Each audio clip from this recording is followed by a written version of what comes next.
Y'all planning for this?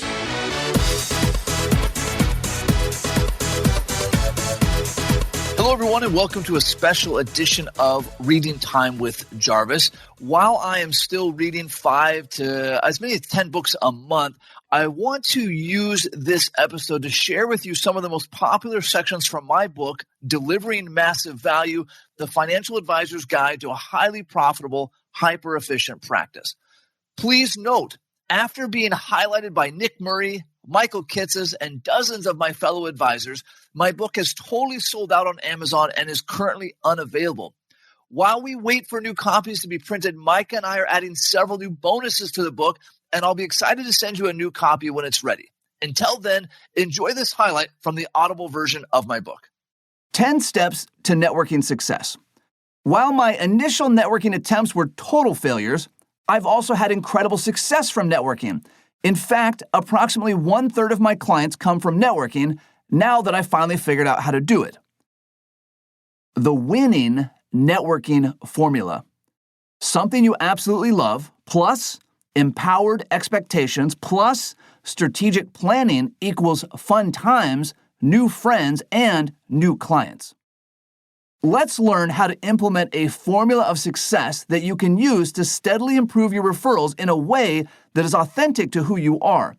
This networking system is the strategy on which I built my very successful business, and I know it will work for you. Step 1. Get clear about what you love. Before we look at networking strategies, it's important to spend time focusing on yourself and your own interest. You're going to be investing a significant amount of time into your networking strategies, and you don't want to box yourself into something that isn't right for you. Make a list of activities you truly enjoy. Hint, if you hate golf, don't write golf. Hobbies, causes, organizations, charities, write it all down. Once your practice is even more successful than mine, what will you do for fun? One list of activities might look like this: wake surfing, rock climbing, mountain biking, dirt biking, partying, CrossFit, flying, volunteering at schools, supporting favorite charities, writing for a newspaper. I'm sure you recognize some of these as my preferred leisure activities. In fact, this is my own list of networking events, and at some point or another, I have netted clients from every activity on that list. Yes, I absolutely want to spend time dirt biking around with my friends and having a blast, or traveling with my family and seeing the world. This is my leisure time. But do you know who else does those things? Other people with money to manage. People I'll naturally meet along the way just by being out there in the world and engaging with people around me. This, however, will not happen by accident, and plenty of advisors surround themselves with ideal clients but never get results. That's because while showing up may be half the battle, it's still only half. Step 2. Find your Dream 100. Success in networking comes from the very smallest of differences over other advisors. Once you've identified your favorite hobbies and/or charitable organizations, and you've scheduled dedicated time for each of them, you are now going to employ the Dream 100 concept by sales legend Chet Holmes, may he rest in peace. In his book, The Ultimate Sales Machine, Chet outlines the idea that for most every business, all that is needed to achieve the highest level of success is to find 100 dream clients. This is especially true in financial services. If you find 100 dream clients who are each willing to pay you $10,000 a year in fees, combined with an efficient business, your take-home pay can be well north of $500,000 a year. Not too shabby. While the Dream 100 concept should be applied to all areas of your marketing, it is especially valuable in networking. Let me give you a really specific example. My wife and I have always been passionate about supporting our community. Early on in my career, we spent our time and our very limited money on dozens of noble organizations. Unfortunately, we were spreading our efforts too thinly to be noticed, and the few people who did notice were not ideal clients. Using the Dream 100 concept, I realized that dozens of the people on my list were involved with our local hospital foundation, St. Francis Hospital of Federal Way. With this in mind, I began directing the vast majority of my charitable time and money towards this cause. Using the steps outlined below allowed me to be noticed by the people I wanted as clients. As a result, many of my Dream 100 related to the hospital foundation became clients, and I was able to support a valuable cause in my community. What if my favorite hobby is yoga? Once when I was teaching a group of advisors about successful networking, an advisor said, "But I love to do yoga, and there's no way this strategy can work for me." I love a challenge, so I jumped right in, explaining that I've gotten clients from rock climbing, dirt biking, wake surfing, and asking a random guy if I could go on a flight in his private plane. I told the yoga advisor the same thing I tell my kids. Are you looking for problems or solutions? For yoga, or any hobby, I start by looking for the overlap between the people who do yoga and the people I want as clients. Where do my ideal clients go for yoga? Which yoga studios and/or instructors are most popular with the kinds of people I want as clients? Perfect. That's where I go. Not only that, but when do my ideal clients go to yoga? For example, on the evenings and weekends, the rock climbing areas and gyms are full of stinky rock climbing bums. However, weekdays, during normal business hours, the bums are replaced by retired or semi-retired successful individuals. In addition to enjoying my hobby while getting in front of ideal clients, these same people also make for great friends and hobby partners, so no matter what, you win. Step 3. Find your people. Once you've listed a few hobbies and cross-reference them with your Dream 100 list, it's time to find out where these people can be found. I like using the following resources in my quest: Meetup, Google Searches/Google Alerts, community calendars, forums, and local clubs. Some potential clients are easier than others to track down, even when you're right in the middle of your activity. For example, plenty of people who cycle or rock climb are broke. To be fair, plenty of people with boats are also broke. Be strategic about the times and locations best suited for engaging with the people you might want as clients. For example, back when I used to focus on cycling as a potential networking activity, I was more interested in the daytime rides on weekdays, as the other cyclists were mostly retirees. I stood out and I was surrounded by people I wanted as clients. Another easy place to look is the higher dollar activities inside each hobby. Using our yoga example from earlier, once you've found the yoga studio with the highest odds of having your Dream 100, approach the studio owner about organizing a trip to a well-known yoga retreat. This will naturally draw out the most dedicated and most financially well-off people from within this group. Step 4. Have a community-first mindset. Mindset is the foundation of everything. When networking, make your primary mindset goal strengthening your community. For example, when I was cycling, I didn't just go on group rides, I led them. I won't say it wasn't terrifying because it was. I had anywhere from 10 to 50 people counting on me to not make a single mistake. Because of this pressure, there were, understandably, very few volunteers for these positions. But it was my way to support the community. I would come double prepared with extra maps, and I'd have the entire route mapped out on Google Maps and programmed into my phone, and I would carefully set expectations. People were impressed with my preparedness, and the casual conversations I had with others occasionally turned into a client or referral.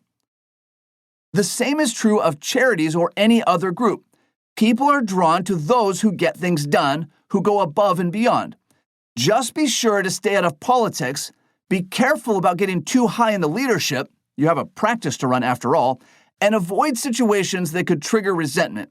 Keep your eye on the prize and stay focused. Step 5. Develop an energy mindset.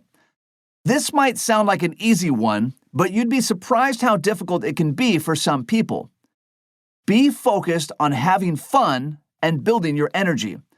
This way, even if it takes months or years to develop clients from this hobby, you are still getting a benefit right away. This is especially true for charitable volunteering, but really in every group or hobby. We can all spot the salesperson in the group, and they get branded as such immediately. Don't be that person. This is a long game. It is, first and foremost, about living the life you want to live. The networking part happens naturally. Step 6, be curious. I know it's hard to resist the urge to spread the word about your fantastic company, but at first, the best strategy is keeping your mouth shut and listening.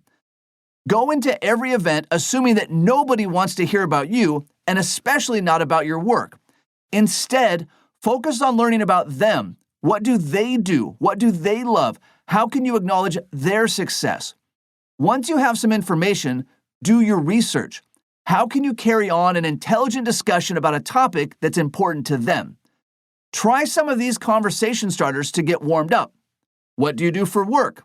How long have you, whatever you're talking about? Can you tell me more about this? Based on your experience, what would you recommend for this? Any rules of the road that I should know? The number one rule to this approach is be humble. No one wants to talk to a know-it-all or end up being lectured about their own experiences. Step 7, drop subtle hints. How do we let people know we're looking for clients when we never actually ask them to become clients or ask them for referrals? It takes a bit of practice, but here's the trick. Be very subtle when talking about what you do. Always downplay.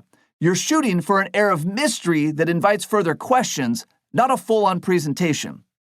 In the example of organizing group rides, when setting expectations about the ride, I'd say something like, "Hey everybody, just want to let you know I'm better with money than with directions." Here are a few versions of phrases you can use with your own networking strategy. "Hey listen, I'm the money guy, not the whatever task is at hand." "Oh, guess I'll stick to my day job of managing money and not fill in the blank." Lots of my clients have this same issue. "I spend a little bit too much time at my desk, so forgive me if I'm not the best rock climber." "Oh, I've helped a lot of clients with that same problem." Or, "I'm sure you know about X, Y, or Z, but just in case you don't, here's a few key points." Remember, keep it subtle and you'll always have them wanting more. Step 8, get permission first. We've all been victims of the guy trying to give everyone a second opinion. This is an immediate turnoff and it burns important bridges. I used to sit on the yacht club board, and the members who were judged to only be there to sell their products or services were a regular topic of discussion. Instead, make sure people are always aware that the ball is in their court. For example, "Let me know if you ever want help with fill in the blank." Or, "How can I be of most help with that?" Or, "I do a lot of that at work. Please let me know if I can help with that." Or, "If you ever want, let's grab a cup of coffee and talk about fill in the blank." Give them an opening and then back off gracefully. Zero pressure, zero sales. Step 9, LinkedIn. With no exceptions, you need to track down on LinkedIn anyone and everyone you met. I use this strategy extensively inside the industry. It's a bit of a backdoor for business contacts who don't want to escalate to emails right away. If you meet someone and start emailing them, it might feel pushy or even inappropriate. Remember, everyone spends too much time managing their emails. If instead you message them on LinkedIn, it feels less like an intrusion and it's a subtle way of getting permission. And by being aware of their updates and accomplishments, you'll regularly find valuable opening points for starting a discussion. Step 10, be aware, but not scared of, competition. As you scout out various groups, you will quickly discover if there is any competition waiting in these waters. If you do encounter other professionals in your field, you have a couple of options. First, become friends. If they have an abundance mindset, they'll understand there's plenty out there for everyone, and every conversation with someone else in your field is an opportunity to learn another perspective. Or you might choose to keep a professional distance, remembering your own abundance mindset, or find another group. However you approach spotting your competition in the field, you have one job: outwork them like crazy.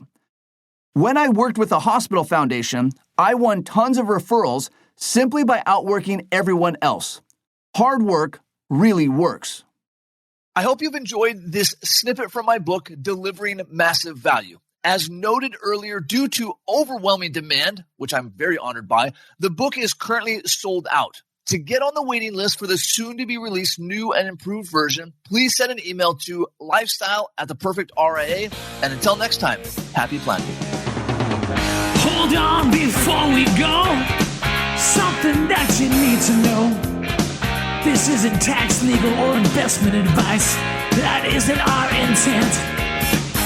Information designed to change lives. Financial planning can make you thrive. Start today, don't think twice. Be a better husband, father, mother, and wife. The perfect RIA, the perfect RIA.